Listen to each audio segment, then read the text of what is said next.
میرے پاس ایک نا جن کا اس طرح کا واقعہ آیا.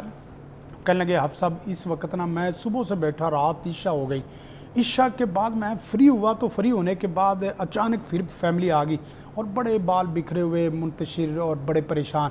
اب میرا دل تو چاہ رہا تھا کہ میں فجر سے صبح سے بیٹھا ہوں, رات عشاء کے وقت اس کو چیک کرتے ہوئے بڑی پریشانی ہوگی. تو میں نے اس سے نا کہا کہ آپ کہاں سے آئے ہیں؟ کہنے لگے حافظ صاحب ہم جھنگ سے آئے ہیں اور آپ کو تلاش کرتے کرتے اتنی مشکل ہو گئی کہ عشاء ہو گئی ہے اور ہمیں یہ سایہ جو چمٹا ہوا ہے نا اس نے ہمارا جینا مرنا حرام کر دیا ہے, حتیٰ کہ ہم بیت اللہ کے اندر بیٹھے ہوئے تک اندر مبتلا ہوتے ہیں. تو اب مجھے ان کا دکھ سن کے میں اپنے دکھوں کو بھول گیا, اپنے غم اور تکان کو بھول گیا. مجھے پتا تھا کہ یہ جو سائے کا کیس ہے یہ 2-2.5 گھنٹے لے جاتا ہے تقریباً. اس کے ساتھ کچھ نہ کچھ بات کرتے یا بات سمجھتے.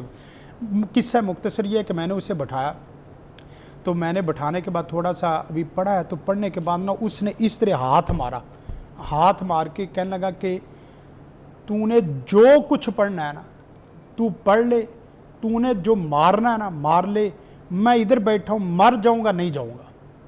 اب یہ صورتحال جس وقت ہوئی تو مجھے پتہ چل گیا کہ اس کو کسی عامل نے غلط وظیفے کروا کے یا غلط مار اس کو کر کے اس کو ضدی بنایا ہوا ہے. اچھا. تو میں نے کہا یار نہیں, میں تو آپ کو اچھے طریقے سے مسلمان ہوں, مسلمان اخلاق سے پیش آتے ہیں. کہنے لگے نہیں تیرے جیسے مولوی اور تیرے جیسے یہ قرآن وغیرہ میں نے بڑا کچھ دیکھا ہے, تو پڑھ لے جو کرنا. میں نے نہیں جانا.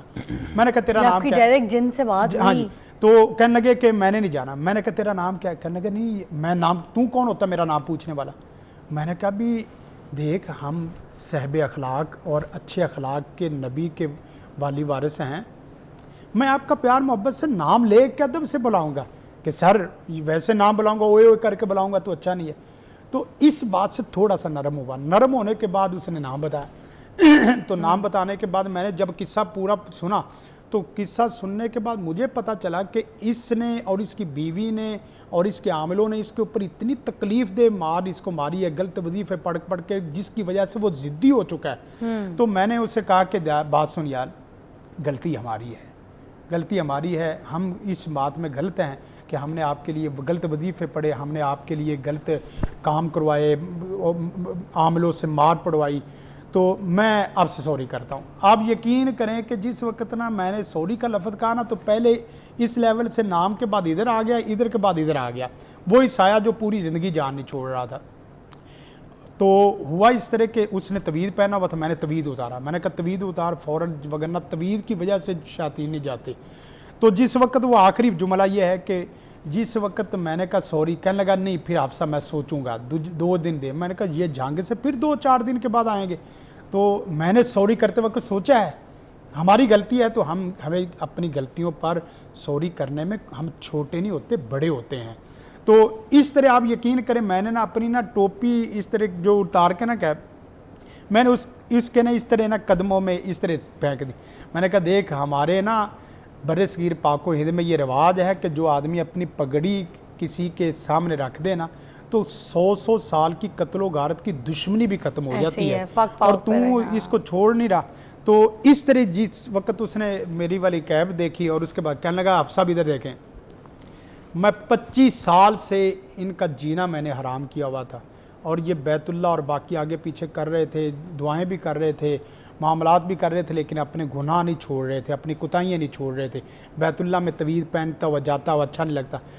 پہلے اس نے ہاتھ مارا اس طرح کہ نہیں جاؤں گا, اب اس نے ہاتھ اس طرح مارا کہ حافظ صاحب جاؤ, مجھے آپ کا اور آپ کے حبیب کی باتیں اتنی اچھی لگی ہیں کہ یقین کرو میں اب زندگی میں کبھی نہیں آؤں گا. تو سائے کو جب بھی آپ سایہ آپ کے اوپر ہو تو آپ اس کو جانوروں کی طرح یا درندوں کی طرح ظالموں کی طرح اس کے ساتھ نہ آپ اس کے ساتھ پیش آئیں, بلکہ آپ اچھے انسانوں کی طرح پیش آئیں کہ دیکھ تو بھی مخلوق ہے, تو بھی بچوں والا ہے, تو بھی گھروں والا ہے, تو بھی بیوی والا ہے, تو بھی ماں باپ والا ہے.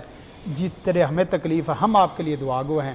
اللہ آپ کو اچھی جگہ اور کسی جگہ دے دے, اللہ آپ کو اور اچھی جگہ کھانے دے دے. یقین کریں آپ اس طرح آپ اس کو تھوڑی سی دعوت دے, قرآن و سنت کی تبلیغ کریں, وہ سایہ آپ کے لیے ہمیشہ کے لیے جان یہاں چھوڑ پر جائے گا۔ بولوں گی ایک بات ایڈ کروں گی، شفیق صاحب نے تو جنات سے بات کر کے ان کو اس کے سائے سے دور کر دیا، تو ہم اگر آپس میں بھی ایک دوسرے کے ساتھ نرم دلی سے پیش آئیں گے اور ایک دوسرے کے ساتھ اخلاق سے پیش آئیں گے، اس کو اپنی محبت کی زبان سمجھائیں گے، تو وائی ناٹ وہ ہمارے ساتھ اچھا بیہیو کرے گا۔ ایک کال شامل کرتے پروگرام۔ یاسمین کیا کہیں گی؟ السلام علیکم۔ وعلیکم میں کہنا چاہ رہی ہوں کہ میری بیٹی ہے 19 سال کی نا، ابھی اگست میں اس نے 19 سال کی ہونا ہے۔ اس کو کوئی سمجھ نہیں آتی، اس کے دماغ میں جیسے ہوتا ہے کچھ، تو ایک دم ذرا سی بات ہوتی ہے اس سے وہ اتنا واوللا کرتی ہے، پیٹتی ہے، روتی ہے، کہتی ہے میں مر جاؤں گی، میں یہ کر لوں گی، آپ میرے ماں باپ نہیں ہے، وہ ہے یہ ہے۔ تو اس کے بعد اس کو آتے ہیں وسوسے، کوئی کام کرتی ہے، حالانکہ وہ چھوٹی سی تھی جب سے اس نے ماشاءاللہ 5 وقت کی نماز پڑھتی، 7-8 سال کی روزے رکھتی، ابھی بھی وہ کرتی ہے، لیکن وہ کہتی ہے یہ شیطان یہ کہہ رہا ہے، یہ نہیں تم نے کرنا، یہ نہیں کرنا، وہ نہیں کرنا۔ جب قرآن پڑھتی ہے تو وہ کہتا ہے جی تم اپنے نبی کو مانتی ہو، یہ کام کیوں کر رہی ہو، یہ فلان کیوں کرتی ہو، اور اس کی اتنی طبیعت خراب ہے کہ میں سوچ نہیں سکتی۔ ماشاءاللہ ہائٹ بھی 5.5 فٹ ہے، اس کی پیاری اللہ نے اتنی بنائی ہے، لیکن جو اس کو تکلیف ہے نا، میں ماں ہونے کے بعد نہ مجھ سے بھی نہیں برداشت ہوتی، اور نہ ہی ہم گھر والے پورے اسی کی وجہ سے ٹینشن میں ہوتے ہیں۔ اچھا، آپ کا کیس تھوڑا سا سیویئر ہے، اس کے لیے میں آپ کو ایک تو مشورہ یہ دوں گی کہ پی سی آر سے آپ شفیق الرحمان صاحب کا نمبر لے لیجئے، کیونکہ پرسنل طور پہ بیٹی کا معاملہ ہے اور اس کے اوپر آپ کو پرسنل طور پہ بھی جو ہے نا وہ بتائیں گے۔ تو میں نے پرسنل بھی یاسمین کو جو ہے وہ نمبر دے دیا، وہ بعد میں بات کر لیں گی، مگر اس کے اوپر تھوڑا سا میں چاہوں گی کہ تبصرہ ضرور کریں کہ یہ کیا مسئلہ ہے ان کا اتنا سیویئر کہ بچی کا معاملہ ہے، آپ خود پتہ ہے آپ کو۔ ہاں، سب سے پہلے یہ ہے کہ بچی بابودو رہے، بچی بابودو، جو بھی بچیوں کے اوپر اس طرح کے مسائل ہوتے ہیں، ایک تو بچی بابودو رہے، اور دوسرا یہ ہے کہ اپنے لباس کا بہت زیادہ خیال کرے، سطر لباس، اور تیسری چیز یہ ہے کہ وہ ناخن وغیرہ اس کا بھی خیال رکھے، کیونکہ شیطان کو جب بھی کسی کے جسم کے اوپر آنا ہے تو جسم کے اوپر آنے کے لیے اس کو کوئی رستے چاہیے، یعنی جنات نے آپ کو آپ کے دروازے سے ہی ٹریٹ کرنا ہے، اور آپ کے دروازے سے آپ کے جو ہے نا وہ جسم میں داخل ہونا ہے۔ وہ ناخنوں کے ذریعے بھی داخل ہو جاتے ہیں، چہرے کے ذریعے بھی داخل ہو جاتے ہیں، لباس کی وجہ سے بھی شیاطین متاثر کرتے ہیں۔ گویا کہ وہ چیزیں تو کریں جو چیزیں عام فزیکلی ماحول میں، معاشرتی ماحول میں کیے جا سکتے ہیں، یعنی وظائف کی شکل بعد کی ہے۔ بابودو رہیں، لباس کا خیال رکھیں، ناخن کو جو نا وہ کاٹ کے رکھیں، پھر اس کے بعد 5 وقت کی نماز باجماعت وہ کرنے کی شکل اختیار کریں۔ پھر اس کے ساتھ ساتھ جو وظائف ہیں اس مگر وہ میں قرآن پاک پڑھ نہیں پا رہی، نہیں پڑھ سکتی ہیں، اس کو کہیں کہ قرآن مجید، میرے پاس بھی اس طرح کی کئی بچیاں اس طرح کی آتی ہیں۔ ایک سے بچی آئی کہنے لگی کہ حفصہ میں کتنے سالوں سے قرآن مجید کو پڑھ ہی نہیں سکی۔ میں نے کہا بیٹا آج آپ کو نا میں دامنی کروں گا، قرآن مجید لے کے آؤ۔ جب قرآن مجید لے کے آئی، آپ یقین کریں کہ جس وقت اس نے قرآن مجید کھولا تو قرآن مجید ابھی کھول رہا ہے تو قرآن مجید کھولتے بے ہوش ہو گئی، فوراً بے ہوش ہو گئی۔ پھر اس کے بعد میں نے اٹھایا، میں نے کہا اس کو اٹھاؤ بیٹا، تو اسے اٹھایا تو دوبارہ پھر جس وقت اس کو کہا کہ پورے محبت کے ساتھ، پوری محبت کے ساتھ، اخلاص کے ساتھ اور اللہ پہ اعتماد اور یقین کے ساتھ اپنی آنکھوں کو قرآن کے اوپر لگانا کہ یا اللہ اس آنکھوں نے تیرا کلام نہیں دیکھنا تو کیا دیکھنا ہے، اس زبان نے تیرا کلام نہیں پڑھنا تو کیا پڑھنا ہے۔ آپ یقین کریں اس نے اس نظریے سے جس وقت پڑھنا شروع کیا تو ایک رکوع پڑھا، ایک رکوع کے بعد پھر بے ہوش ہو گئی۔ پھر اس کے بعد اٹھایا، تیسری دفعہ اٹھایا تو پھر اس کے بعد اس نے پڑھا تو 2 رکوع پڑھ لیے، پھر بے ہوش ہو گئی۔ یہ تیسرا سٹیپ ہے بے ہوش ہونے کا۔ ہم اپنا اس طرح اپنی قوت طاقت کا استعمال نہیں کرتے، وگرنہ جو اللہ تعالیٰ نے اس انسان اور انسان کے ساتھ مسلمان کے اندر مواحد کے اندر قوت رکھی ہے، یہ جنات آپ کے سائے سے ڈریں گے۔ پھر چوتھی دفعہ جس وقت پڑھا تو اس نے ایک پاؤ پڑھا اور پڑھتے گئی۔